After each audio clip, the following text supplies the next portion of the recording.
Hollywood, the land of dreams. The silver screen shimmered with perfection. Dazzling stars, flawless smiles, and stories that made the world believe in magic. But what if we told you the real story never made it to the screen? From the 1930s to the 1950s, Hollywood gleamed like a fantasy, a dreamscape where stars were born and legends were forged. The world watched in awe as Rita Hayworth twirled in glittering gowns, Marilyn Monroe winked beneath platinum curls, and Ava Gardner lit up every scene she walked into. But off-screen, the rules were different. Behind those velvet curtains, Hollywood's golden age was built on contracts that caged, systems that manipulated, and cameras that only captured what they were allowed to. These women didn't just perform on screen, they performed in real life. Every smile, every hairstyle, every fabricated romance, meticulously designed by men in boardrooms who owned their image, their time, and often their bodies. They were the property of the studios, and while the public worshipped their flawless personas, these stars were often battling a deep and private war against exploitation, against control, against erasure.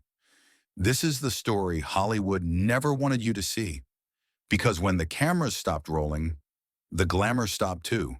To understand how deeply the system controlled these stars, we need to go back to the beating heart of classic Hollywood, the studio system. From the 1920s through the 1950s, studios weren't just production companies. They were factories of fantasy. Names like MGM, Warner Bros., Paramount, Columbia, and 20th Century Fox held near absolute power, shaping every film, every career, and every star. When a young hopeful signed with a studio, they weren't just getting a job. They were entering a contract that resembled servitude.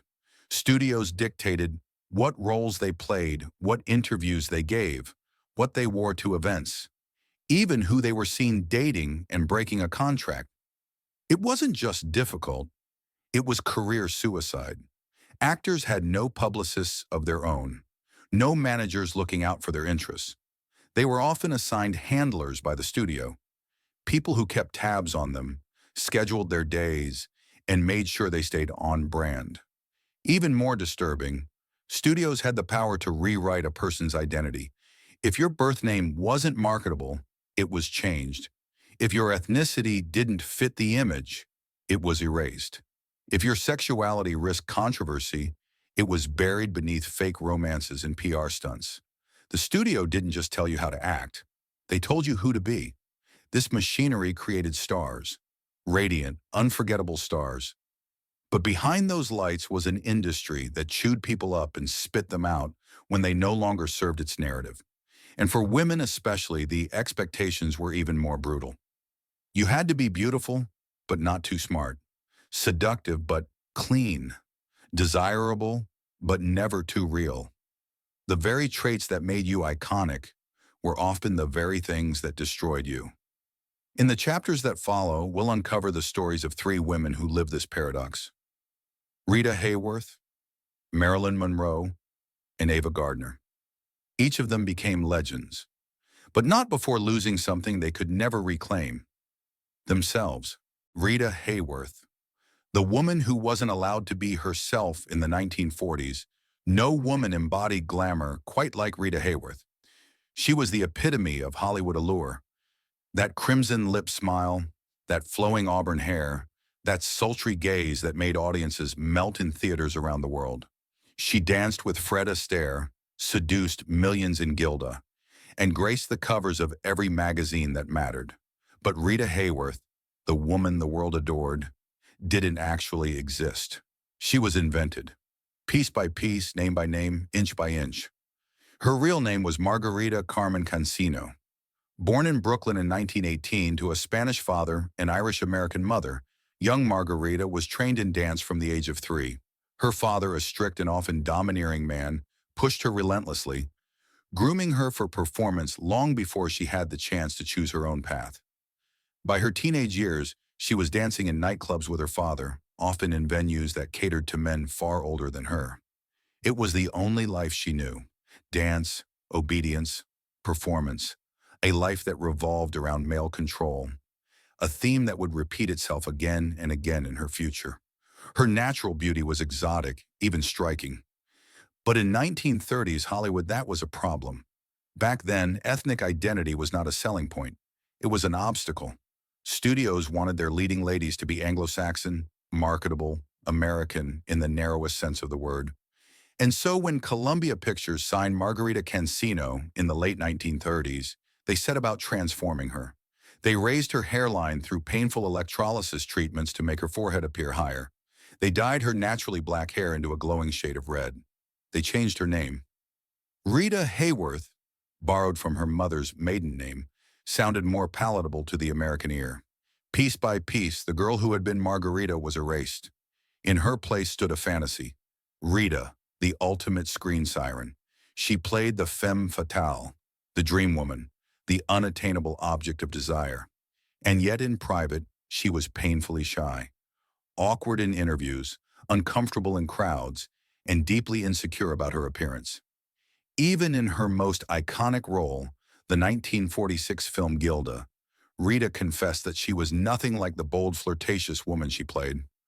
"Men fell in love with Gilda," she once said, "but they woke up with me." That quote, famous and haunting, reveals a wound deeper than any tabloid could see. Rita knew the world didn't love her. They loved the version of her they were told to love, the version that had been created in a studio, lit perfectly, rehearsed endlessly, and edited into perfection. Her personal life was no escape from this fiction. She married 5 times, including to the famed director Orson Welles, and to Prince Ali Khan, a real-life prince of the Aga Khan dynasty. Each marriage seemed like a fairy tale. Each ended in heartbreak. With Welles, she was never able to fully be herself. She was shy, reserved, and longed for emotional safety. But Welles, brilliant and larger than life, struggled to understand her quiet pain. With Prince Ali Khan, the media spun a tale of Hollywood royalty meeting Eastern nobility. But Rita, once again, was treated more as decoration than as partner. Her role was ceremonial, her opinions sidelined. She left both marriages with more scars than she entered with.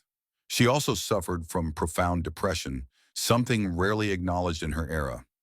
In private, she drank heavily.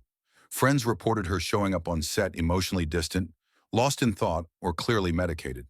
The sparkle that the world adored on screen was harder and harder to find behind the scenes.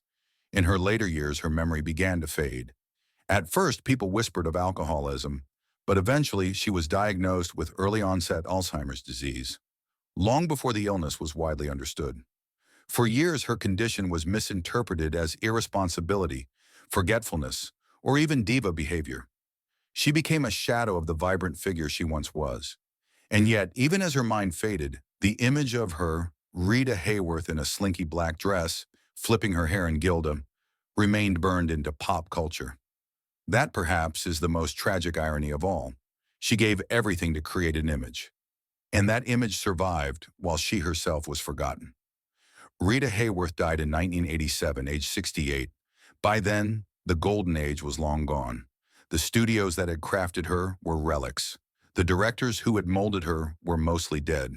But the myth of Rita remained. On the surface, she had it all: beauty, fame, love affairs, legacy. But ask yourself, how much of it was ever truly hers? Marilyn Monroe, the icon who was never allowed to be human. She was the ultimate fantasy, the blonde bombshell, the poster on every barrack wall during the war, the woman every man wanted and every woman was told to envy. But behind the platinum curls and the red lipstick, Marilyn Monroe was not a goddess. She was a girl named Norma Jean, who never felt she was enough for anyone. Not her family, not the studios, not even herself. Born into chaos, Norma Jean Mortensen entered the world in 1926 in Los Angeles, a city already drunk on dreams. Her mother, Gladys, was unstable and institutionalized for mental illness. Her father? Unknown, his identity debated even today. Norma Jean spent much of her childhood shuffled through foster homes, sometimes abused, often neglected. She was just another lost girl in a city full of them, but unlike most, she carried something magnetic and tragic. By 16, she was married off, a practical move to avoid returning to the orphanage. But her path changed when she was spotted by a photographer while working in a factory during WO2. Suddenly, she was modeling, gaining attention. Hollywood noticed, and once again, Norma Jean was rewritten. The making of Marilyn Monroe. She dyed her hair platinum blonde. She trained her voice to be breathy and childlike. She adopted a walk, that famous hip-swaying glide. She became what the studio wanted, Marilyn Monroe. Her transformation wasn't cosmetic. It was surgical, on her entire identity. And it worked. She rose fast. Bit parts became leads. Critics dismissed her acting, but audiences were obsessed. With films like Gentlemen Prefer Blondes and How to Marry a Millionaire, she became the embodiment of 1950s desire. Sexy, funny, dumb, but never threatening. What the audience didn't know was that Marilyn was terrified. She suffered from crippling stage fright, often panicking before going on set. She would rehearse obsessively, yet freeze during filming. Directors called her difficult. Co-stars mocked her. But few understood she was battling severe anxiety and depression long before Hollywood ever acknowledged such things. Off camera, she self-medicated. Pills to sleep, pills to wake up, pills to calm the nerves, alcohol to silence the self-doubt. And through it all, she was lonely, profoundly, deeply lonely. Love or something like it.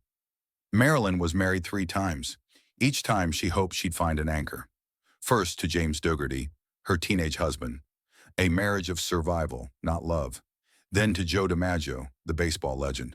On paper, they were a golden couple, but DiMaggio wanted a housewife. Marilyn wanted the world. He resented her fame, and when she filmed the now famous skirt-blowing scene in The 7-Year Itch, he exploded. Their marriage lasted 274 days. Her third marriage was to Arthur Miller, the Pulitzer-winning playwright. This time she craved intellectual validation. She thought he saw the real her. And maybe he did, but even he would later confess that he couldn't handle her fragility. Each relationship began with worship. Each ended in disappointment. She was adored by the world and misunderstood by everyone close to her. Marilyn versus the machine. By the mid-1950s, Monroe was a global icon, but she wasn't content being just a pretty face anymore. She founded her own production company in 1955, an act of rebellion almost unheard of for actresses at the time. She began studying acting seriously at the Actors Studio in New York under Lee Strasberg. She wanted to be respected, not just desired, but the studios pushed back. Fox saw her as a money machine. When she refused to take certain roles, she was suspended. When she demanded control, she was labeled unstable. They had created the perfect fantasy, and now she was refusing to play along. The public wanted Marilyn, not Norma Jean, not an artist, not a human being, just the image. The slow collapse. By the early 1960s, Monroe's life was unraveling. She suffered multiple miscarriages. Her health was fragile. She was in and out of hospitals, often under psychiatric care. Friends reported bizarre behavior. Days when she wouldn't speak, nights when she wept uncontrollably. And then there were the rumors, her affair with President John F. Kennedy, and possibly his brother Robert, her growing paranoia, her mounting list of enemies and secrets. She had become both myth and liability, a ticking time bomb wrapped in diamonds and perfume. On August 5, 1962, Marilyn Monroe was found dead in her Los Angeles home. Official cause? Barbiturate overdose. She was 36 years old. Accident, suicide, or something else. To this day, her death remains one of the most hotly debated in Hollywood history. Some say it was a tragic accident, pills mixed in a moment of sadness. Others believe she was silenced for what she knew, for who she'd been with. Files were lost, witness accounts changed, autopsy inconsistencies were buried, and the truth? Still unclear. What we do know is this: the little girl no one wanted became the most desired woman on earth, and it destroyed her. I'm not interested in money, I just want to be wonderful. Marilyn Monroe. She was wonderful. She was luminous. But in the end, Hollywood didn't want her to be a person. Only a fantasy. Only Marilyn. And when Norma Jean tried to come back, there was no room for her. Ava Gardner, the beauty Hollywood couldn't tame. She was called the most beautiful animal in the world, a face that could stop traffic, a voice like velvet dipped in whiskey, and a soul too wild for Hollywood to ever truly control. Ava Gardner wasn't just a movie star. She was a storm. But even storms can be captured, briefly, before they're broken. A discovery without a voice. Ava was born in 1922 in the rural tobacco fields of North Carolina. The youngest of 7 children, she grew up poor, barefoot, church-going, far from the glamour that would later define her image. She wasn't discovered in a casting room or theater. Her entry into Hollywood came through a simple photograph. At 18, she visited her sister in New York. Her brother-in-law, a photographer, snapped a portrait of her. That photo ended up at MGM. They saw the cheekbones, the lips, the eyes. They didn't even ask if she could act. She was signed without an audition. When Ava arrived in Hollywood, she had one major problem. She couldn't speak clearly. Her southern drawl was thick, her voice untrained. She had to take diction classes, acting lessons, grooming, everything that could turn raw beauty into box office gold. But the studios didn't care about her voice. They cared about how she looked, and she looked like trouble. The object of desire. In the 1940s and 50s, Ava Gardner became the kind of woman Hollywood men fantasized about and feared. She exuded something few others had, sexual power that didn't ask for permission. In The Killer's 1946, her breakout role, she didn't even need to speak much. Her presence, the way she walked into a room, lit a cigarette, stared into the camera, was enough to set the screen on fire. But Ava hated being reduced to that. She once said, "I have only one rule in acting. Trust the director and give him heart and soul." But too often, the directors didn't want her soul. They wanted the silhouette. Behind the scenes, or as she was intelligent, sharp-tongued, politically aware, and deeply independent. But the studio system never made room for smart, rebellious women, especially not ones who drank, swore, or refused to be tamed. Ava did all three. The men who tried to possess her, Ava's love life, became the stuff of legend. Not because she chased scandal, but because Hollywood couldn't handle a woman who chose freely. Her first marriage at 19 was to Mickey Rooney, a star at MGM and already notorious for his womanizing. The marriage lasted a year. He cheated. She walked. Her second marriage was even more controversial. Artie Shaw, a brilliant jazz musician known for his intellect and ego, he belittled Ava's lack of formal education, called her stupid, tried to mold her. She left him too, but it was her third marriage that would define much of her public identity. Frank Sinatra. When they met, he was still married, his career declining. She was at her peak. Their affair made headlines. Hollywood turned on her. She was painted as the homewrecker, the temptress who stole America's crooner. They married in 1951.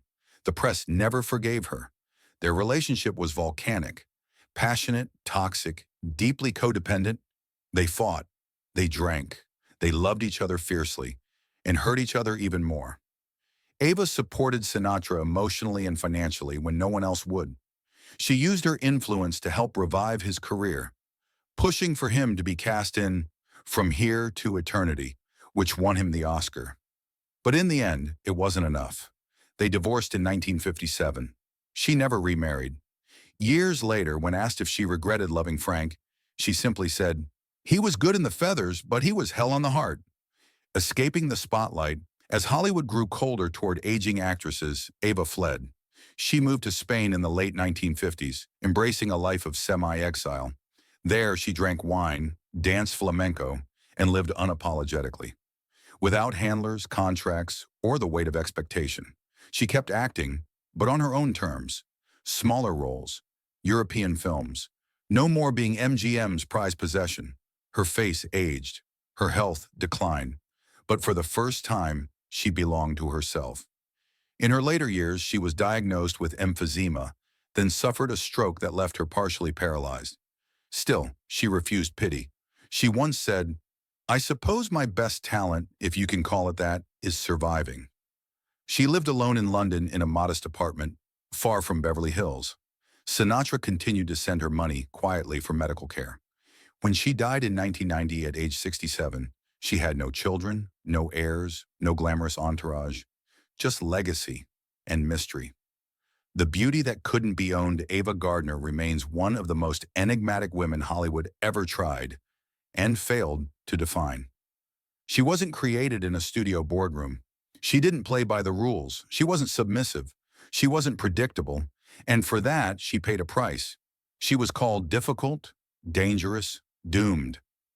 But maybe she was simply free. In a system that tried to own its women, to rename them, reshape them, silence them, Ava Gardner refused. She was the fantasy, but unlike so many others, she never stopped being real. The curtain falls, but the echo remains. They were stars, not just famous, mythical. Their names lit up marquees across the globe. Their faces became symbols, their voices instantly recognizable. Rita Hayworth, Marilyn Monroe, Ava Gardner, three women who redefined beauty, elegance, and desire. And yet none of them were allowed to belong to themselves. They were molded, marketed, possessed. Studios gave them new names, new faces, new identities. And the world applauded the transformation without ever asking, what did they lose in the process? Behind the spotlight, Rita was forced to erase her heritage, taught to become an acceptable fantasy for a white America that wasn't ready for the truth of her roots. Marilyn became a walking contradiction, the childlike sex symbol, adored for her curves, but punished for wanting control. A woman so iconic that her real self became unrecognizable even to her. Ava refused to bow to the machine. She spoke back. She walked away. And in doing so, she became the most untamable legend of them all, but also the most alone. Each of them gave Hollywood everything: their time, their youth, their bodies, their identities. And in return, they were admired, but not loved, worshipped, but not protected, immortalized, but only in the form the studio chose. The real cost of stardom. The golden glow of classic Hollywood still casts a long shadow. We remember the gowns, the red lips, the slow-motion glances, but we rarely remember the exhaustion, the trauma, the quiet breakdowns behind dressing room doors, because no one rolls cameras on loneliness. No one writes scripts about identity loss. And no studio ever marketed truth when illusion sold better. Rita, Marilyn, and Ava weren't victims by nature. They were survivors of a system that profited from their silence. And perhaps the tragedy isn't just that they suffered, but that they believed they had to. The silence that still speaks Hollywood has changed, at least on the surface. The studio contracts are gone. Stars have voices, teams, platforms. But control, that's a game that evolves. Even now, behind the filters, PR teams, and perfect Instagram lives, the question lingers: are today's stars free, or are they just better disguised? And more hauntingly, would Rita, Marilyn, and Ava survive Hollywood today? Or would it devour them faster than ever before? A final whisper. As the screen fades to black, remember this: every spotlight comes with a shadow. Every icon has a price. And behind every perfect woman the world fell in love with, there may lie a version of her still waiting to be seen. Not as a symbol, not as a legend, but as a human being. They were stars, but they were never treated like people. And in Hollywood, that may be the most dangerous role of all.